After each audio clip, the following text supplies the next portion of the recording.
کہ عام طور پر اسلام سے پہلے بھی مشرکین مکہ، کفار قریش اور دیگر معاشروں کے اندر سفر کے مہینے کو منحوس سمجھا جاتا تھا۔ آج ہمارے معاشرے میں بھی کچھ لوگ ایسے موجود ہیں جو اپنی کم علمی کی بنیاد پر، کم علمی کی وجہ سے سفر کے مہینے کے بارے میں یہ خیال کرتے ہیں کہ سفر کا مہینہ جو ہے وہ بیماریوں والا ہوتا ہے، منحوس ہوتا ہے، یا یہ سمجھا جاتا ہے کہ اس مہینے کے اندر شادی نہیں کرنی چاہیے یا اس مہینے کے اندر سفر نہیں کرنا چاہیے۔ اس طرح کی مختلف قسم کی توہمات ہمارے معاشرے میں بھی پائی جاتی ہیں۔ بلکہ اس حوالے سے ایک روایت یہ بھی ہے کہ لوگوں کے اندر پائی جاتی ہے کہ لوگ جو اس کا آخری ہفتہ جب گزرتا ہے تو اس کے اندر وہ خوشیاں مناتے ہیں، غسل کرتے ہیں، نہاتے ہیں، کھانے پکاتے ہیں، تقسیم کرتے ہیں۔ اور حضور علیہ السلام کے بارے میں یہ حدیث اپنی طرف سے لوگ بیان کرتے ہیں جو حدیث شریف ہے نہیں، کہ حضور علیہ السلام نے فرمایا کہ جب سفر کا آخری ہفتہ گزر جائے تو مجھے خوشخبری دینا۔ اس طرح کی کوئی حدیث پاک نہیں ہے۔ یہ جتنے مہینے ہیں، جتنے دن ہیں، یہ کس کے بنائے ہوئے ہیں؟ اللہ تبارک و تعالیٰ کے۔ اللہ نے مہینوں کو پیدا کیا، اللہ نے دنوں کو پیدا کیا، دنوں کا، سالوں کا، مہینوں کا، لمحات کا، گھڑیوں کا پیدا کرنے والی ذات اللہ تبارک و تعالیٰ کی۔ اور اللہ تبارک و تعالیٰ نے کسی بھی دن کے اندر، کسی مہینے کے اندر نحوست نہیں رکھی۔ نبی کریم علیہ السلام نے اس بات کا احادیث مبارکہ میں بخوبی رد کیا کہ کوئی چیز بھی منحوس نہیں ہوتی، برکت ہو سکتی ہے۔ قرآن کریم ہے، اس کی تلاوت میں برکت ہے، اس کتاب میں برکت ہے، نیک اور صالحین لوگوں کی استعمال شدہ چیزوں میں برکت ہے، جیسا کہ صحابہ کرام ازواج مطہرات رضوان اللہ تعالی علیہم اجمعین آقا علیہ السلام کی استعمال شدہ چیزوں کو اپنے پاس رکھتے تھے۔ صحیح ستہ شریف کے اندر، بخاری مسلم میں اور دیگر کتابوں کے اندر یہ روایات موجود ہیں کہ ازواج مطہرات کے پاس حضرت ام سلمہ رضی اللہ تعالی عنہا ام المومنین ہیں، ان کے پاس نبی کریم علیہ السلام کا ایک مبارک جبہ تھا، نبی پاک پہنتے تھے، وہ ان کے پاس تھا۔ جب بھی کوئی بیمار ہوتا تو اس جبے کو ایک پانی کی گلاس کے اندر ڈبو کر، نچوڑ کر مریض کو پلایا جاتا، جس سے اسے اللہ تعالیٰ صحت عطا فرما دیتا۔ آقا علیہ السلام کے بال مبارک برکت کے طور پر صحابہ کرام نے رکھے۔ ان میں مشہور شخصیت حضرت خالد بن ولید رضی اللہ تعالیٰ عنہ کی ہے، جنہوں نے آقا علیہ السلام کے بال مبارک اپنی ٹوپی کے اندر، پگڑی کے اندر سلوا کے رکھے، اور ان کا یہ عقیدہ اور نظریہ تھا کہ ان بالوں کی برکت کی وجہ سے اللہ تعالیٰ دشمن پر فتح عطا فرماتا ہے۔ تو یہ چیزیں ہیں کہ برکت تو ہوتی ہے۔ حضور علیہ السلام کا وضو کا بچا ہوا پانی لینے کے لیے بخاری شریف کتاب الوضو کے اندر، کتاب الطہارت کے اندر یہ روایت موجود ہے کہ صحابہ کرام جب نبی پاک وضو کرتے تھے تو وہ جمع ہو جاتے تھے حضور کے ارد گرد، اور آقا علیہ السلام کے جسم سے مس ہونے والا، ٹچ ہونے والا جو پانی ہوتا اسے زمین پر نہیں گرنے دیتے تھے، اپنے ہاتھوں پر مل کر اپنے چہروں پر مل لیا کرتے تھے۔ سبحان اللہ کہہ سکتے ہیں۔ ساتھ ساتھ عقیدہ بھی بیان ہونا چاہیے تاکہ ہمیں پتہ چلے کہ یہ نہیں ہے کہ بھائی کچھ لوگ جو ہمارے معاشرے میں مسلمانوں کے درمیان غلط فہمیاں پیدا کرنا چاہتے ہیں، اور آج کل یہ کام بہت زیادہ ہو گیا ہے۔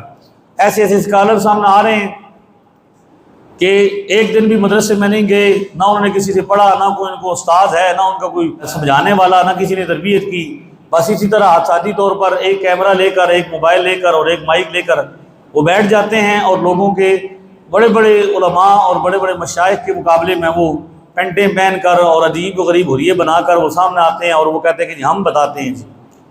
تو اب یہ نہیں ہے، دین ان سے آپ نے نہیں سیکھنا۔ یہ میں آپ کے سامنے حدیث بیان کر رہا ہوں، ابھی آپ کے سامنے میں کیا بیان کر رہا ہوں؟ جن میں نبی علیہ السلام کی صحیح بخاری میں موجود نہ ہو، جو جرمانہ آپ مجھ پہ ڈالیں میں وہ ادا کرنے کے لیے تیار ہوں۔ میں نے یہ حدیث بیان کی ہے، یہ بخاری کے اندر نہ ہو۔ آپ کے سامنے بخاری مسلم سے حدیثیں بیان کر رہا ہوں کہ حضور کا استعمال شدہ پانی، یہاں تک کہ بخاری کے اندر یہ بھی موجود ہے کہ حضور علیہ السلام کا مبارک تھوک بھی صحابہ زمین پر نہیں گرنے دیتے تھے۔ حالانکہ تھوک تو انسانی جسم کا فضلہ ہے، فالتو چیز ہے، تھوک اپنے ہاتھ پر لگانا، چہرے پر ملنا کوئی پسند نہیں کرتا، لیکن نبی پاک صلی اللہ تعالی علیہ وسلم کے صحابہ وہ ہیں جنہوں نے حضور کی ہر چیز کے ساتھ احترام کیا، حضور کے امامہ کو بطور برکت رکھا، آقا علیہ السلام کی پگڑی مبارک، آقا علیہ السلام کا جبہ مبارک یہاں تک کہ آقا علیہ الصلوۃ والسلام کے نالین مبارک، جوتے شریف بھی بطور تبرک رکھے، جو حضور نے استعمال کیا، آج بھی وہ ترکوں کو اللہ تعالیٰ جزائے خیر عطا فرمائے، ان کی حکومت رہی، انہوں نے ساری چیزیں ایک ایک چیزیں جمع کی، اور آج ترکی کے اندر وہ ساری اشیاء مستند چیزیں موجود ہیں جو آقا علیہ السلام نے استعمال کی ہیں۔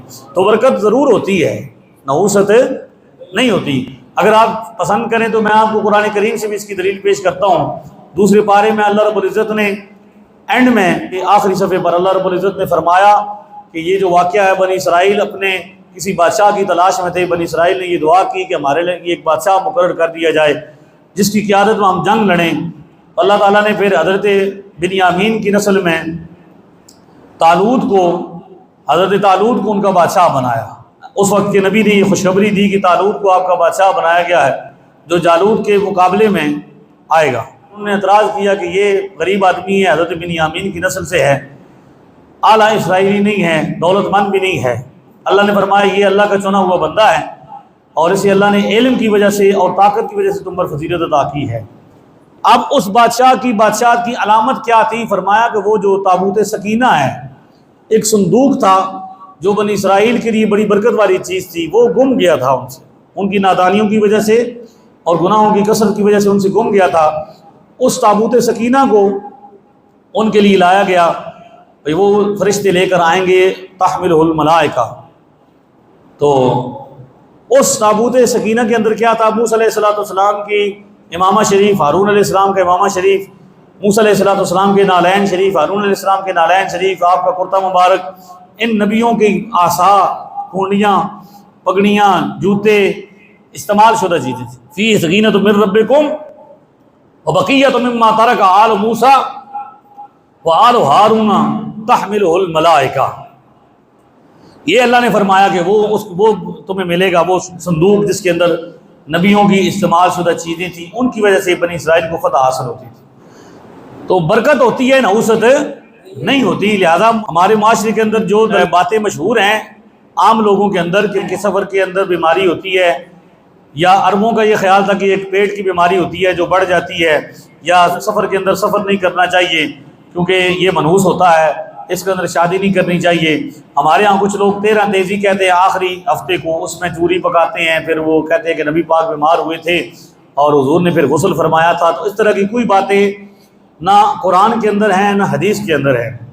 کوئی مہینہ بھی منحوس نہیں ہے، سب اللہ تعالیٰ کے پیدا کرتے مہینے ہیں، ٹھیک ہے جی۔ جو مصیبت جو تکلیف آنی ہے وہ کسی وقت بھی بندے پر آ سکتی ہے، جو آزمائش آنی ہے وہ کسی دن، کسی وقت، کسی مہینے بھی آ سکتی ہے۔ لہذا سفر کو منحوس سمجھنا، حضور علیہ السلام نے فرمایا نہ بھائی عامہ ہے، نہ سفر ہے، اور نہ ہی ادوا ہے۔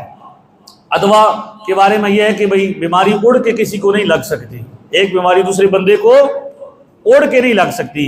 اور حامہ کہتے ہیں ایک الو کی طرح کا ایک پرندہ تھا جس کے بارے میں وہ خیال تھا کہ جو دائیں طرف سے اڑ جائے تو برکت ہوگی، بائیں طرف سے اڑے تو برکت نہیں ہوگی۔ تو فرمایا یہ بھی کوئی چیز نہیں ہے، اور ولا سفر آپ فرمایا کہ سفر بھی نہیں ہے، یعنی سفر بھی کوئی چیز نہیں ہے کہ سفر کے اندر بے برکتی نہیں، سفر اللہ کا مہینہ ہے۔ لہذا سفر کے اندر شادیاں بھی کریں، سفر کے اندر اپنے تمام معمولات بجا لائیں، اللہ پر توکل کرتے ہوئے، کسی بھی چیز کے اندر نحوست نہیں رکھیے۔